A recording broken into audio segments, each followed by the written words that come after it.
Sorry, we can continue now. Like you see, we just executed a test. Guys with IntelliJ. That's awesome. Tests are great because we can see the logic we just made.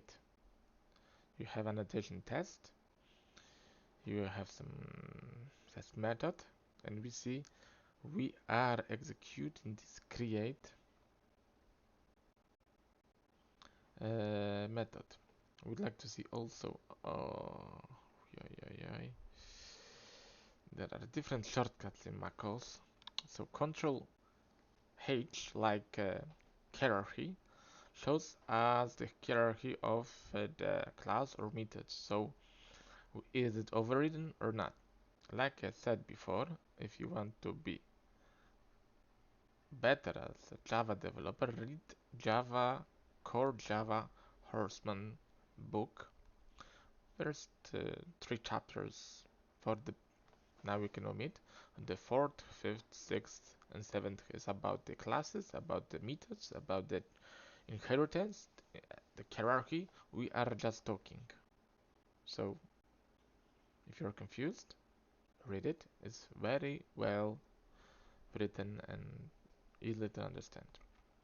So we have hierarchy, and the first in hierarchy is employee repo, and the implementation is employee repository default. So in fact, this method will be executed. Let's stop here. I am creating a breakpoint. I just click close to the line number, and you can see a red dot, a big red dot. That means that now if I'm in test, I'm executing this method with this class, I would like to see what is happening inside. Because we are executed the test, something was happened, I have no idea what. Let's click it one more time. You can see Spring is loading, something is happening, some string is printed, and no idea what's happened. That's why we are using debug. So this a bug you can run, and when you are deploying your test now, create, uh, right click on the create. You can create a test also in debug, but I did it before, so I can just click this bug. Application will stop in the place I want. Maybe better will be if I will stop here in test. Where are my test? Press the default and print the default test. Let's stop not in okay here. And you can see I just executed the test before each setup was executed. We didn't see it, and then this line wants to execute. I press step into, this is F7, and he is go deeper executing the method I just wanted to create. He is creating a employee, and now you can see in debug that our employee is created. First name is 1, last name is 1, the salary is big decimal 1, and now system out print line employee is happening.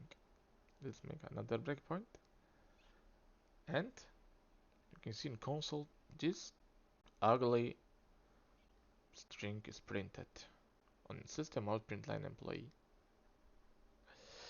If you want what's happened directly, you need to read a book, Horstman, Core Java, here.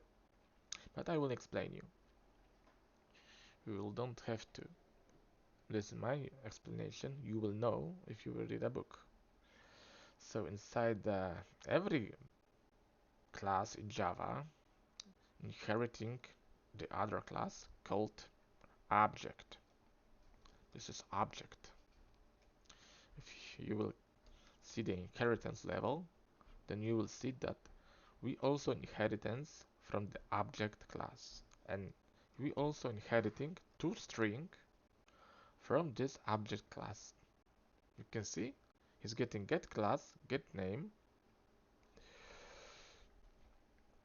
and integer to hex string hash code.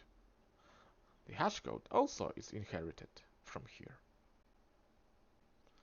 Okay, so we see that everything is fine. The inherited method called toString is executed. We didn't define our own toString, and print line executed our toString method. You don't need to do it because IntelliJ says you is redundant. System.out.println will by default execute employee toString, but our toString doesn't have overridden equals and hashcode methods. We can do it easily by generate action from IntelliJ, generate equals and hashcode. Okay, IntelliJ default. I will suggest Java 7 is okay. Generate hashcode and equals. So the hashcode and equals are very basic stuffs in Java. Let's see the time. Every class, like I said, is inheriting equals and hashcode from object. But if you want, you have your own implementation, you need to override it, like we just doing now. And there is a contract in Java that hashcode is integer representation of a class. So if we are comparing two employees, the collections in Java, like this set maps, we're gonna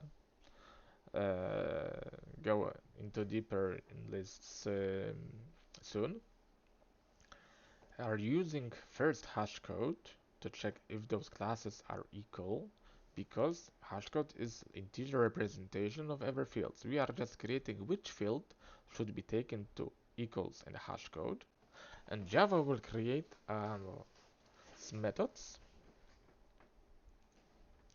to have hashcode and equals. In other corner, equals is just checking if two classes are equals. Okay. So let's see how it works. Equals hashcode, non-null fields. There are no null, and we have overridden equals and hashcode methods. As we can see, the fields we just selected are returned in object hash and object equals. And also we need to generate a toString. Sorry, we didn't have to generate equals and hashcode right now. It will be necessary soon, but let's do it. And we also want to create a toString. Override the basic toString, and now if you will execute the test one more time without a debug, you'll see pretty class fields. You have employee, first name, last name, salary, create at, updated at. So we have all the data for our class instead of ugly employee class name plus some number. Okay, that's it for this lesson. Let's think about how we can check if with this class everything is okay. If toString is okay, if we have the right number, how to check it. Let it be your exercise. You can Google it, and we're gonna do it in next video.